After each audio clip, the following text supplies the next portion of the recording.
Salut les amis de eSport TV, merci encore gars de la conférence renouvelée, merci de vous des likes, merci de vous des abonnés, merci également de baisser les commentaires, un plaisir renouvelé chaque fois de partager gain information yi mbokk sénégalais fépp fu la mënti nekk 14 régions du Sénégal àdduna wërgal këpp ñi ngi leen di jaajëfal ñi nekk également ci lal hôpital yi ci kër yi tëdd feebar yàlla na suñu borom fëgg seen bopp ngeen wér ak jàmm ñi nekk ci kaso yi nga xam ne erreur judiciaire ak giññal ñu ngi def moo leen fa yóbbu suñu borom génn leen fa ñi fi seen jëf yóbbu également suñu borom teggil leen ko ñuy dëddu àdduna suñu borom xale leen àjjana fi daw si gars yi te yéexee ñu on avance ensemble dans la magie de eSport TV l'actualité en continu waxtaanee ci Sadio Mané tey 45 premières minutes Sadio Mané ban analyse lañ ci def nan la Bayern Munich joué nan la également Sadio magnifiquement comporté woo loolu la ñuy daal di waxtaanee wax leen aujourd'hui donc l'enfant de Bambali il est sur une très bonne dynamique et que je pense que c'est très important mais d'abord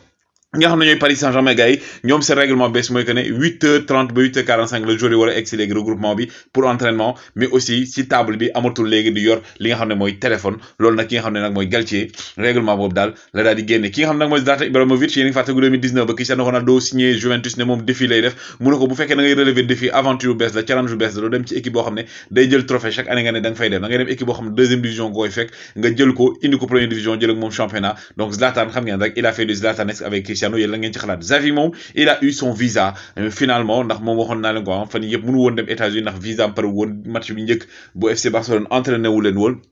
Donc aujourd'hui il est venu wane na ko tout heureux que ne tey day fekk ji joueur notamment fekk ci ki nga xam ne mooy Robert Lewandowski ni ma ko tuddee man nga xam ne moom actuellement nee dafa xiif dafa bëggoon li mu doon def Bayern mu def lu ko raw fa nga xam ne mooy ci FC Barcelone et dafa bëgg a jël lii di Pichichi muy meilleur buteur championnat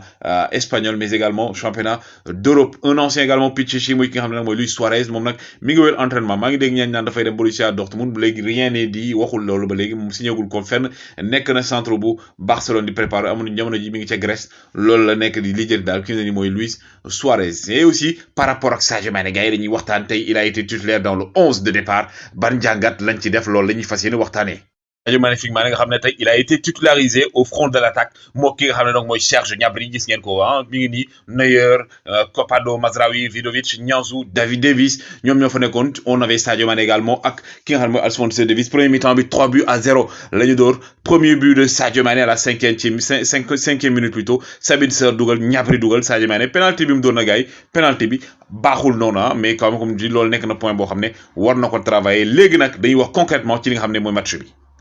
Donc il faut savoir déjà que ne Sadio Mané li ma mën a def njàngat déjà mooy par rapport li nga xam ne mooy utilisation au niveau du jeu c'est que aujourd'hui Sadio Mané premier mi-temps bi il a été très actif très disponible avec et sans ballon nekk na également loo xam ne apporte na li nga xam mooy dynamisme ci jeu équipe bavaroise bi décrochage mi doon def doon libérer espace pour Serge Gnabry mais aussi comme on dit Julian Nagelsmann aujourd'hui mun na kontaan ci Sadio Mané loolu dinaa ko wax ci fin bi mais d'abord bu ñu ñëw def un peu analyse yi nga xam mooy phase offensive bi 4-2-4 wala 4-2-2-2 le waa Bayern Munich tegoon 14 boo xam ne 14 défensif bi ñu ko soutenir ay deux pivots double pivot bi mu tegoon muy Sabitzer ak Vidovic ñoo fa nekkoon plus haut nga amoon ñi nga xam mooy Sadio Mané ak Gnabry nekkoon ci front de l'attaque bi Sané ak Kopado nekkoon ci aile yi parfois mu jox la également li nga xam ne mooy 4-2-3-1 nekkoon loo xam dañ ko troqué pour beneen système défensivement également mouvement appelé et sans appel également Bayern dafa jàlloon ci li nga xam ne mooy 4-4-2 avec deux lignes yoo xam ne dañ nekkoon deux lignes yu compact notamment Gnabry ak Kopado mi nga xam ne gars yi dañ doon tëj couloir yi Sadio ak Gnabry aussi parfois dañ doon def li nga xam ne mooy nekk première ligne de pression ñoom ñoo doon def pression haute bi ci li nga xam ne mooy donc pressing contre pressing bi nga xam ne moom Nagelsmann da ko bëgg pressing bi également nekkoon loo xam ne ça a été au rendez-vous pressing bu haut la ñu def boo xam ne ki ko jiite mooy Sadio Mané nga xam ne tey gis nañu Sadio Mané il a été très agressif sur le porteur du ballon pour une première déjà il faut savoir que ne Sadio Mané def na prestation bu exceptionnelle benn but benn passe décisive avec également le ballon il a été très disponible doon bouger lu bëri loolu nag aussi taxoon carrément il était toujours généreux dans les efforts ñu gis ne également connexion ak Alphonso Davies mi ngi commencé juddu nànk-nànk mais aussi bu ñu defaatee njàngat par rapport ak li nga xam ne mooy donc Sadio Mané premier but Mané bi également comme je l'ai dit sous les couleurs nekk na loo xam ne tey lu ñuy rafetlu bu baax a baax mais ce que je peux dire daal mais en tout cas gars yi Sadio Mané aujourd'hui il a été au four et au moulin que ne tey aujourd'hui le système mis en place par également le Bayern de Munich gars yi lan lay yàkkamti mooy xaar ki nga xam ne mooy donc kii di Müller daal di ñëw Müller bu ñëwee association boobu noonu Kimmich nekk fa ce sera exceptionnel mais en tout cas analyse bu ndaw bi laa doon def par rapport ak loolu ce qui veut dire qu'aujourd'hui Sadio Mané également maa ngi leen koy wax Nagelsmann il peut se frotter les mains parce que Sadio Mané tey joué na rôle ailier joué na rôle neuf joué na rôle milieu de terrain joué na également rôle faux neuf donc yooyu yëpp pour montrer polyvalence bi nga xam ne tey Sadio Mané am na ko Nagelsmann moom tey waxoon on ki nga xam nak moy Robert Lewandowski buy jouer ak ñi nga xam moy donc Bayern de Munich pour défendre ci Bayern day gëna yomb sen jeu day gëna prévisible mais le fait que tay nga am ki nga xam moy Sadio Mané ak Serge Gnabry front de l'attaque ak ki nga xam moy Leroy Sané dafa indi li nga xam tamit moy benn atu bu bees moy que ne tey xamoo kan moy exactement jouer neuf parce que Sadio Mané parfois day permuter ak ki nga xam moy Gnabry parfois également mu décrocher dem li nga xam nak moy ci aile bi kii di donc Leroy Sané dugg ci biir parfois également le contraire moy am parfois aussi ki nga xam moy Serge Gnabry moom mooy ñëw nekk ci axe bi Sadio Mané dem fële donc li nga xam moy lii di donc diversité jeu bi nga xam mom la